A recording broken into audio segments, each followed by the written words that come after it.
This is Bill Ryan from Project Camelot and Project Avalon, and the date is the 16th of February 2010, and this is a bit of an unusual video presentation here because I'm taking the step of making a video as an interpretation and as a commentary on an audio interview which we did with an important witness who came and reported his story to Project Camelot a little while ago, about a couple of weeks ago.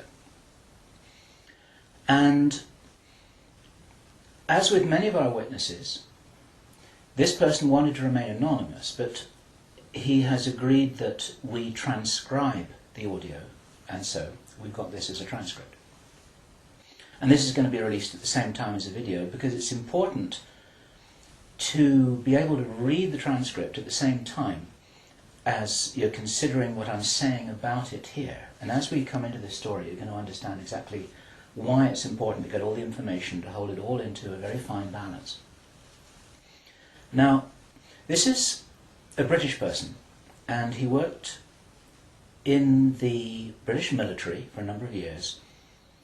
And after he retired from the military, he worked in the City of London, in a fairly senior position, in a respected position, in the City of London.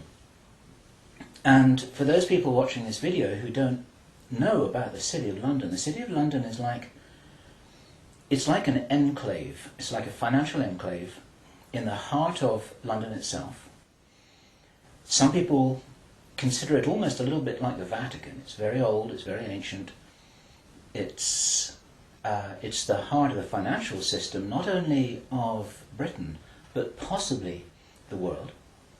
Many researchers consider that it's very likely that the City of London calls the shots on the financial systems in America. They've got control over the Federal Reserve, the Bank for International Settlements, a whole bunch of things that happen. This is like the nerve center of the financial world.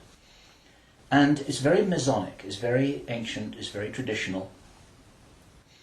And our source attended a number of meetings with senior Masons. And while many of these were interesting, they were routine by City of London standards. They were discussing financial affairs and so on and so forth. And then in the June 2005, he attended another meeting that he thought was going to be a routine meeting, but actually this was something rather unusual, and he realized it was unusual as soon as he arrived. In fact, in his interview with us, the one which we have the transcript of, you will see that he says that he felt it was an accident that he was there. He shouldn't really have been there. He didn't know what was happening.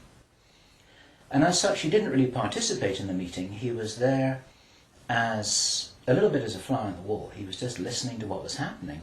And at first he didn't even understand what was being discussed. Now, the people there were Masons. They were senior Masons. They were about 25 or 30 people there, including senior politicians who most people in the UK would recognise by name. I do not know who they were. He didn't name them, and I didn't ask them, but he said these are well-known names. The chief of police was there, representatives from the church, representatives from the military, 25 or 30 people. And as he listened to this story being discussed, it was an informal meeting. It wasn't like at a big table with kind of notepads and water glasses and minutes and an agenda and a chairman. There were just people in a room who were talking about all of this stuff. And what they were talking about was a plan that had clearly been made a long time ago. And what they were discussing was they were discussing the implementation of this plan. They were discussing how things were going, whether they were on track or not.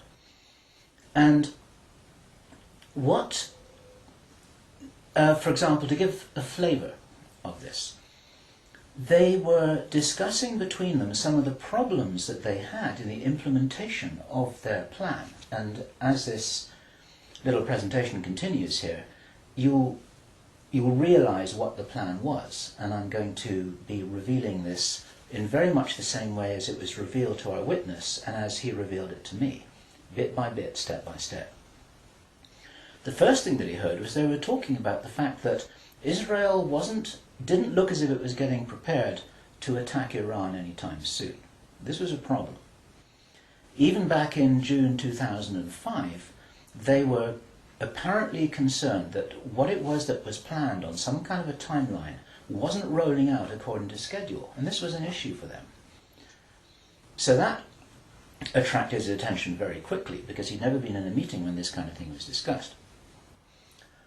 Then they were talking about China and how powerful China was getting, both militarily and financially, very quickly, and that the Japanese weren't doing what they were supposed to do, which was to interfere in some way with the Chinese financial system. They weren't doing that, and this was another problem because China was getting too strong too quickly. Other things that were discussed were, for example, the coming financial crash, the centralization of resources, everything that we saw starting to happen in October 2008. They were planning that and referring to it in their meeting in June 2005. So there was clearly a rollout of some plan here, and he was quite shocked the more that he heard, and when he really realized what was happening, he was extremely shocked. And one of the reasons why I'm giving this video presentation now is to soften the blow and interpret this a little tiny bit, because it is shocking information. And what I also want to do is I want to try and differentiate out between what it was that he reported, because he'd heard it with his own ears, and what it is that is his speculation and my speculation about how all this fits together. It's very important information. We need to know this stuff. Even though it doesn't look like it's going to be on track, I don't think this will happen. I think that there are a bunch of crazy people there who are extremely